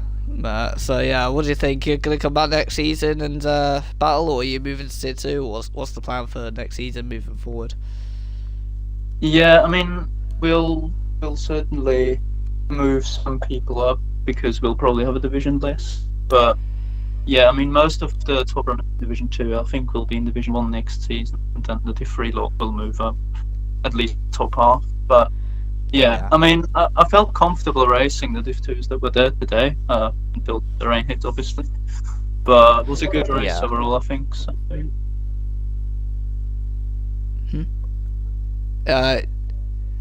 Yeah, I just thought because it's the final race, I'll do some interviews. So yeah, now Raza, you've had a great season, most wins of anyone in the season. 3 wins. Pretty happy. Yeah, I know. Yeah, I think it's because he missed a couple races and that cost him in the points, which is a shame. But yeah. I tried. Yeah, great campaign. Just talk us through tonight and also the season. Just talk us through it. Yeah, I thought the pace tonight was pretty good. Obviously, I think we should have started Haas tonight because of obviously the Jamie and the other one. What's his name? The Merc. Or Nanu. No, the other Nanu one. or Power Twom. Power Twom. Power Twom. Yeah. They got lucky with the hards pretty much staying out with the safety car and that. So Yeah. kind of cost us. But betting early kind of worked. Yeah, did play out for you a bit. Although also being behind Night Owl when he absolutely sent it like Postman Pat on Nanu. funny. Did that just like open up a door for you? Yes, or? it did, because I actually got him a few turns later. Just got him. Yeah, I think Ferradura, if I'm not mistaken, you got him. Mhm. The uphill one. So Yes. yeah, no, it was bad because for like about 5 laps or 6 laps before that, you were just stuck in a little like Train, pretty little much. train and you couldn't move at all. And 'cause that of the Tomo dirt, guy, was literally behind me, and he just lost pace. Yeah, I think that's what caught also another thing. Atom out. Atom, let me stay in Division 3, please. No, get me in Division 3. Yeah, if I'm going up, you're going up. I can tell you that. Can put you Div 1 though.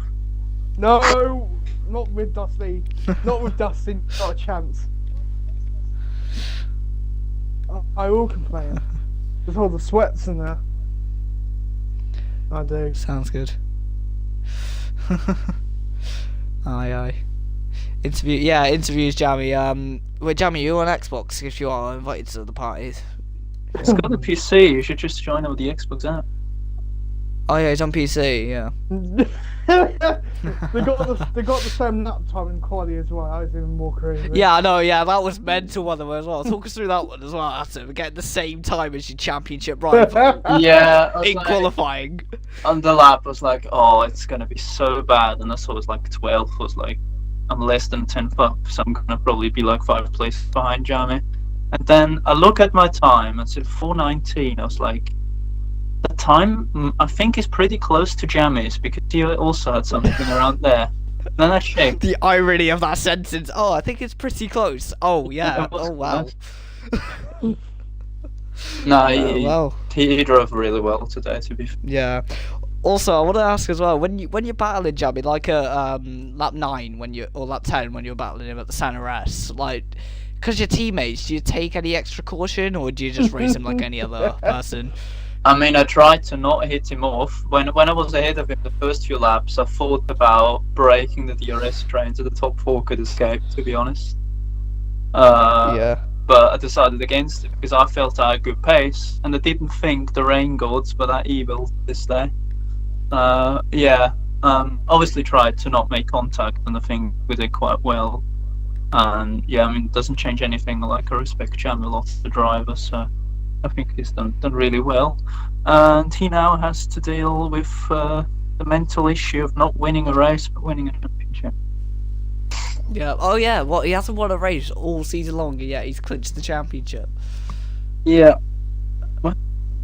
I said, Do you know, I said before the season Jamie should walk this. Didn't quite walk it, but he won, so at least that was correct. He stumbled it. But yeah.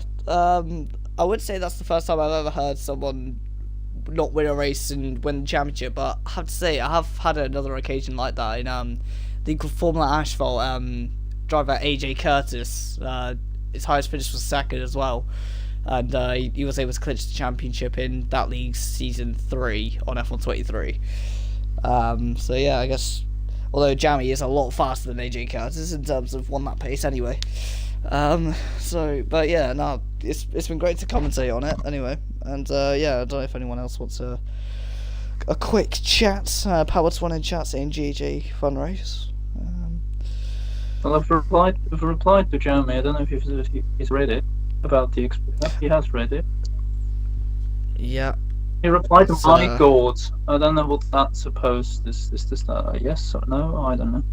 I think if he doesn't join the interviews, we should deduct him 3.5 points. Yeah, nah, media training has to be done for F1 drivers, so yeah, nah, Jamie, go. I've got one last chance, because I said I think a couple of people crossed the pit line entry, but... Oh dear. Oh. You're literally going to be going through the entire season. Nah, I had it on my what can I stream, I had it on my stream. I saw, I was like, they're going in quick there. Yeah. But yeah, no, it's been good. I think I don't know if I'll be able to do it like weekly, like I've been able to do it for this season. But when I can make it, I'll see what I can do. Yeah, okay. Jamie sent me his thing. Maybe I can invite him. Yeah, hopefully, yeah. So it'll be good to have the Scuderies in here, and also, it was unlikely, but were there any other thoughts of maybe Nanu somehow clinching the title from you two, or was he just kind of like any other driver in this race? I mean, you should have heard me in my VC. He was cheering Nano on to get after Jamie, but he was not quick enough. Nah, you ended up getting swallowed up by the Daniel Ricciardo dive, but I need more angles on that I literally said in the VC, I said like, why is Nighthall not ahead of Jamie? Nighthall's every time he's so quick in the wet, and then he's behind Jamie. That's like, that's serious. I guess I shouldn't rely on others. We got Speaking stuck of Jamie, yeah. I mean, I can't really blame you for my loss. Fuck. Oh god, this is turning into banter hour here at Brazil.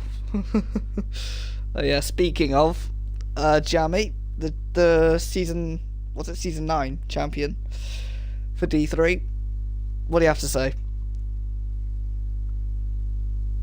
Is he here? Good, right. Well, that's good to God, that was very insightful. I thought you weren't going to stop there, mate. I'm messaging him again. He can't unmute his mic. He's in the party. He's just not. He's got no thing on. He can't unmute his mic. That is an issue. But Twitch, I've got it in general. I think. It's just a segment to win balance, so I can't be asked. Say now. I'll text Jamie in party. Hang on. Ask your questions. He can type. Oh, great! It's turning into a podcast. Yeah. Right, 9 hours left, and he's dive bombed it out of the session. Jamie's also left. So the champion, obviously too busy to give 5 minutes for an interview. Anyway, yeah, no, decent race, and yeah. So what is season 10 starting next week, or is it a week break? Or? Wait, he wants another invite. I can't type and think at the same time. Yeah, it's the driver draft next week. Well, the drivers get allocated by the TPs. And then round 1 is the week after, so 6th of October is the draft. When's the calendar coming? On the draft. Okay. Already been out. I'm not leaving. It better be a good calendar.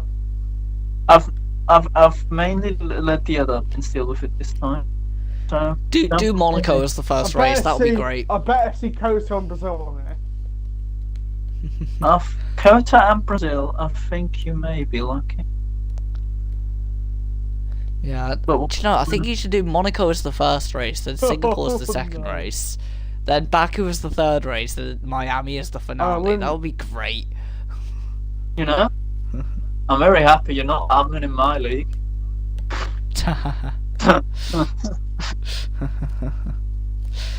Do you know what? I think we should have Sochi back on the calendar.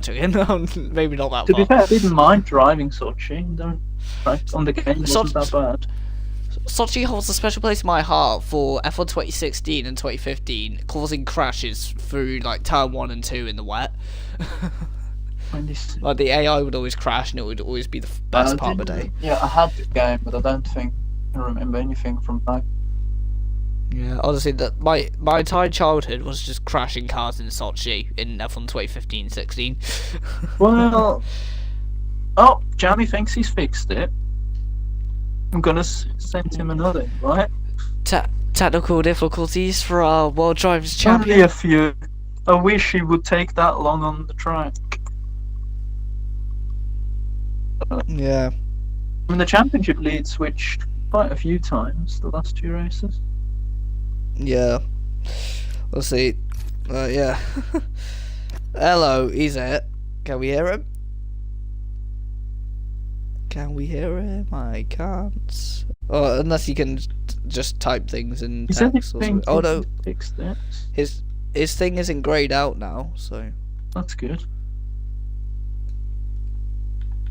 I just can't hear him still. That's Yeah, neither. Options. Noise suppression can stay off. Just do it in text, Jamie. Just do it in text. What? WD. Hang on. WDC. Champ. Thoughts. So.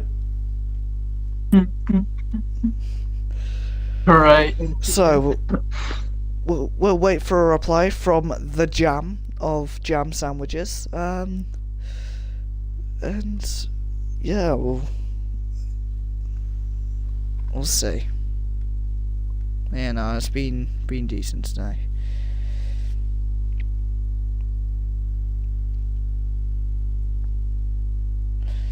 Yeah. Also, big news. Simpsons is getting a second movie. 20 years after its first movie, it's getting a second one. I am absolutely buzzing. That's the best news of the entire year so far. Entire year. How many years since? 20. 20 years? Apparently, it came out in 2005. I was barely. Oh no! It came out in 2007. So apparently, it's gonna be in theaters July 23rd, 2027. Interesting.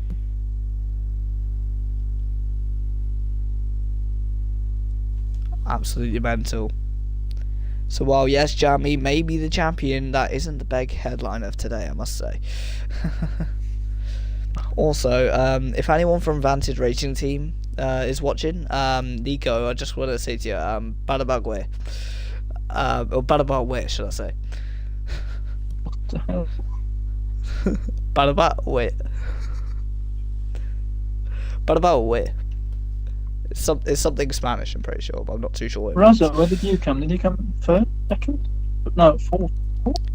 He came fourth, behind Night Owl, but ahead of Nanu, I'm pretty sure. Yeah, Nanu dropped off. Yeah. Yeah, Nanu got swallowed up, and then Tomos nearly swallowed him up, and then had a skill issue of his own. But yeah, that is pretty good. Alright, I think that will be me then for tonight. I'm gonna go clip that down, make a video of it, or send you the video, blah blah blah. And